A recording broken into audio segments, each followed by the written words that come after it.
I'm wondering if you have had this experience properly with ESCOM being what it is. Sometimes the electricity goes off and then you're left in the dark. It's a nice feeling. It's nice, you like it. Well, yesterday something interesting happened at my house. I was working at my computer and then the power went out, and as one does, you look outside to see if the neighbours' lights are also out, and I found out no, they are not out. So the problem was mine. I forgot to buy electricity. And my wife was quick to tell me, go and buy electricity. So now it was quite complicated. Because I've got an electric fence and the garage doors are also electric. So now I'm like searching for keys, where are the keys to this? Now you have to open the box and disconnect the whole system to open the gates for this half-hour mission just to get out of my own house, which is not quite nice. But in the end, well, I found. But maybe you've had this experience. You're like in the dark and you're looking for the light switch and you can't find it. It's too high or too low. And you're looking for where is the light switch? You can't find it. And then after some 10 minutes, you realize no, it's not on that side of the door. It's like on the other side. You have to go back and search for it, and eventually you get some light. Thank goodness you've got the light. Okay. So something about the searching for in the dark is reflected in our life as well. We are looking for truth, we are looking for answer to our life's questions. We feel ourselves searching in the dark. We don't really know where we are and what we might find. So this is almost an illustration of the sort of situation in Athens. Now just to give you some background, Athens was a world city. This was like New York, it was like London, Amsterdam, one of the big cities in the world. It was full of cultural wonders actually, of poetry, of lovely sculptures, of huge, immense temples to the gods, with statues of the gods, and actually Athens is known as sort of the birthplace of democracy. One can even say the biggest of all philosophers came from Athens or worked there, namely Plato, and Aristotle, and Socrates. I mean, they were the big names. They even, one could say, they created the whole Western civilization in Athens. Because the way we think, the way we live, the way we operate was to a great extent created in Athens. One could even say the whole of the Western civilization found its sort of a birthplace in Athens, with the philosophers and democracy. Okay. So now what happens here is there are obviously also many gods all around, all temples and everything. And one Roman satiricist once said that in Athens, well, it's easier to find a god at Athens than a man. It probably gives one an indication of how full of idols and different gods and things Athens was. But now we see Paul in a sort of stumbling into Athens. He didn't plan to go to Athens. He was in Thessalonica and Berea, and the Jews there chased him away. They said, what are you preaching now? You're preaching about Jesus. And we as Jews, we don't accept it, and they rented the crowd to chase him out of the city. So he's like running, stumbling into Athens. And then he sees all this wonderful cultural works, all these different gods, all these different temples, all these different idols. And then obviously he's a bit stressed. I mean, these people, they don't know the truth. And he's a bit worried. So what he does, he starts to talk with people. He's a missionary and he talks with people and trying to discuss with them. And he's talking with some Stoics and some Epicureans. And he's talking with them. Now what's interesting, just a bit of a background, the Epicureans had a specific sort of a belief. They were philosophers, they didn't really believe in God and anything. They believed that we were like a group of atoms that come together and then we're a person, we live, and then when we die, we just disassemble again. And they would say, no, but while you're now living, you must make the most of life, use what you can, do what you can, live life to the fullest, and enjoy what you do. Yeah. Okay. So, one could even say that they are quite close to our sort of life, I would say. Don't you think? Mostly we think, well, you must take from life what you can. Enjoy what you can, use what you can, because tomorrow you're going to die. And that's exactly what Paul said. Eat and drink, because tomorrow you die. Yeah? Most people live in that sort of Epicurean way. What's interesting is that the Epicureans were like a secular version of the Sadducees. The Sadducees were often believers, but they did not believe in life after death. So they would live here, but after death we just dead. Okay. One can even say many sort of scientific approach to life and say, well, then that's the end. Okay. So there you have the Epicureans, he was talking to them.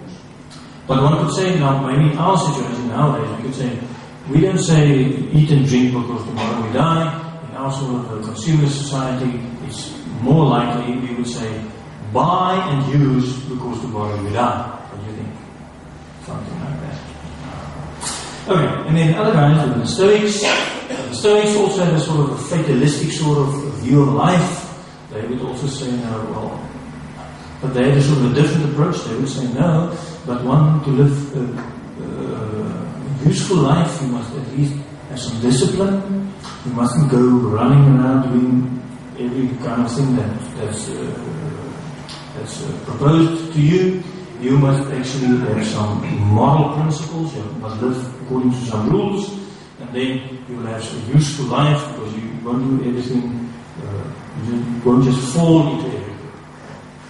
You will do something useful because you've got some discipline, you've got some moral principles. Now, one could say this is sort of a secular version, a sort of a philosophical version of the Pharisees, I would say.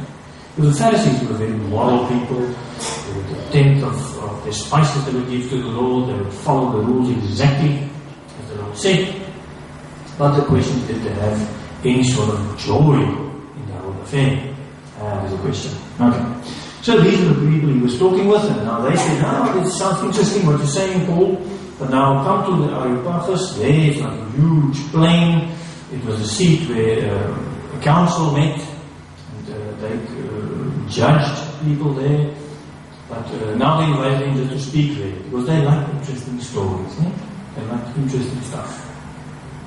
Almost like the internet, don't you think? Yeah, it's like the internet.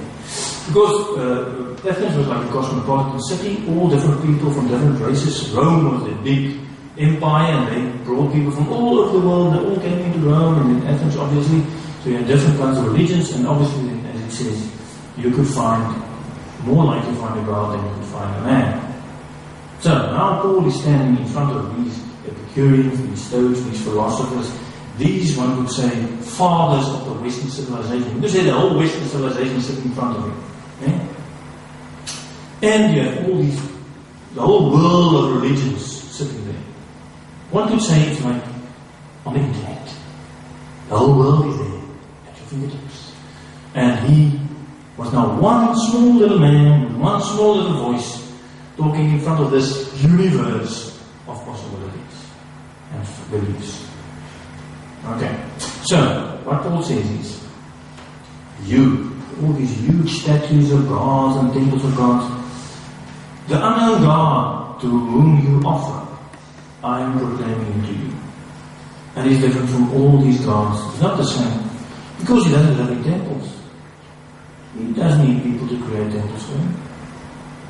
He created everything. He created you, he created me, he created the whole universe. He doesn't need temples. He doesn't have to bring offerings for you to eat and stuff. He's God. He gives you to eat. He gives you food. He gives you breath. He gives you life. Why would he need anything from you? So what Paul preached was a God that is totally different from all the other gods. He is the God above all gods. That's the God that he was speaking about. Now you could say, it's in a sense, you could say, the whole of the Areopagus, the whole of Athens, you could say the bustling city with running and doing everything, stopped for one moment. And listen to to this small little guy saying, God is bigger than anything you can imagine, bigger than your imagination, bigger than your art, bigger than your politics, bigger than your culture, bigger than everything. And everything went silent. Everybody stood in awe at Paul. One could say, the whole internet stopped. Can you imagine this? The whole internet stopping. And every time, and this YouTube clip from Paul gets million hits, like in 10 minutes. Everybody's listening to Paul. Yeah? And everybody's quiet. And then what does Paul say? Paul says, this God who created everything, you must repent. He will come to judge everybody through the one chosen by him. And he proved that he is this God by raising him from the dead. When they heard this, they hear them silent in the crowd. When they heard this, everybody burst out laughing. They said, Paul, you're crazy, man.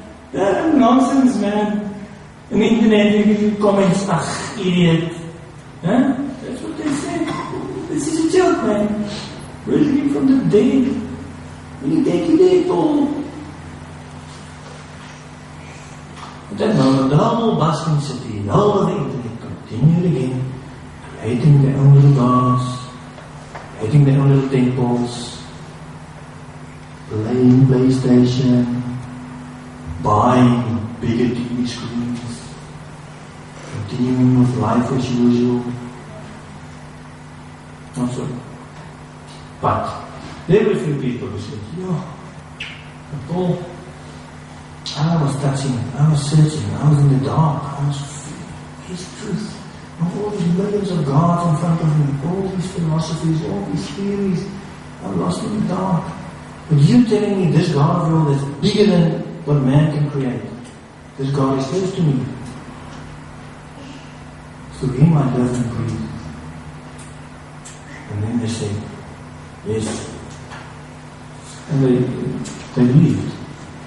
Now it's very interesting, the word that Paul uses for groping in the dark or feeling is used by Luke in Luke 24. Where it's written, Luke 24.